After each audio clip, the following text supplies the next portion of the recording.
High friends, welcome to my channel. आणि आज मला तुमच्याबरोबर मरीन ड्रायव्हरचा असा एक किस्सा शेअर करायचा आहे. ही बाई दिसते, तिच्या हातात बेल्ट आहे. तिच्यासाठी तुम्हाला बघायसाठी मी ते एकदम झूम म्हणजे एकदम स्लो मोशनमध्ये केलं होतं.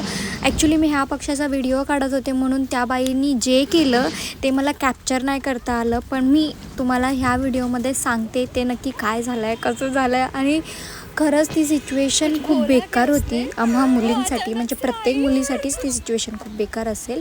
तर मी ह्या व्हिडिओमध्ये सांगते तुम्हाला नक्की काय झालं होतं. शी क्यों उसको पीछे से बहुत सेक्सी दिख रहे होंगे आप.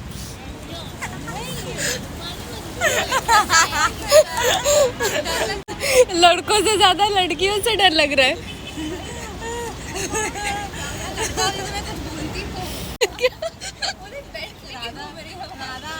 नहीं बोली कुछ, मुझे उल्टा बोले तो इधर ही पटकूंगी मैं तेरे को.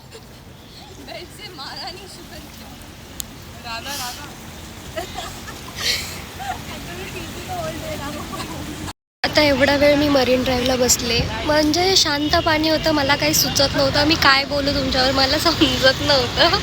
आणि तिथंच त्यावेळेस एक सीन झाला. आता तो सीन ह्याच्यामध्ये मी टाकला आहे, पण त्याच्यामध्ये काय दिसत नाही आहे. त्याच्यामध्ये मी दाता काढते तेच फक्त तुम्हाला दिसते.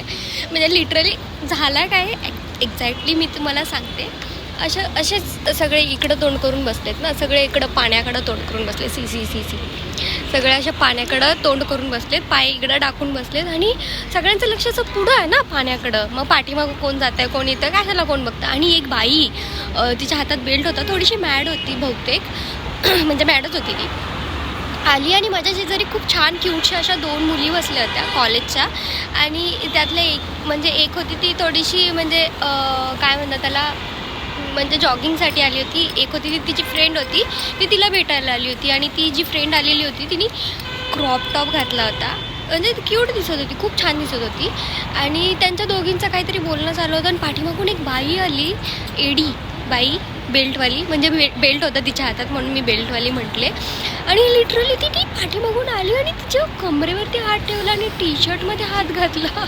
बापरे, मग ते किती घाण वाटलं असेल तिला. आणि नंतर तिला असं केलं, म्हणजे तिच्या तोंडाला हात नाही लावला, स्वतःच्या तोंडाला हात लावला आणि असं केलं.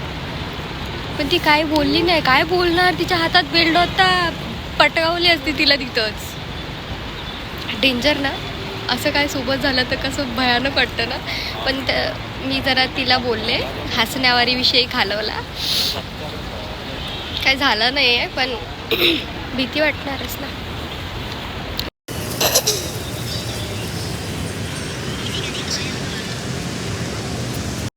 खूप छान वातावरण आहे, खूप सुंदर आहे. मरीन लाईन खूप छान आहे आणि खूप ऊन लागायला सुरुवात झाली आहे. सो आता मी जाणार माझ्या रूमवरती जाऊन मस्त ब्रेकफास्ट करते आणि मग मी ड्युटीला जाते माझ्या हॉस्पिटलच्या. पण खूप छान वाटलं मला इथे येऊन. सूर्यकांत बाबा त्रास देतोय, सूर्या बाबा त्रास देतोय, ऊन लागायला लागलं आहे. आता जायला हवं इथून माघारी, ऊन लागतं आहे. So bye bye to Marine Line. जसं यायला चांगलं वाटत होतं आता तसं जायला चांगलं वाटत नाही, कारण थंड वातावरण नाही आहे, गरम वातावरण आहे. गरम ऊन खूप चपाचप लागतं डोळ्याला, डोक्याला, तोंडाला. पण जावं लागेल, बरोबर जॉबला जायचं आहे. So bye. आजचा ब्लॉग इथंच समाप्त होतो. तुम्हाला जर हा ब्लॉग आवडला असेल तर माझ्या चॅनलला लाईक, शेअर आणि सबस्क्राईब करा. आणि असे छोटे क्यूट मोठे ब्लॉग बघण्यासाठी माझ्या चॅनलला सबस्क्राईब करा. आणि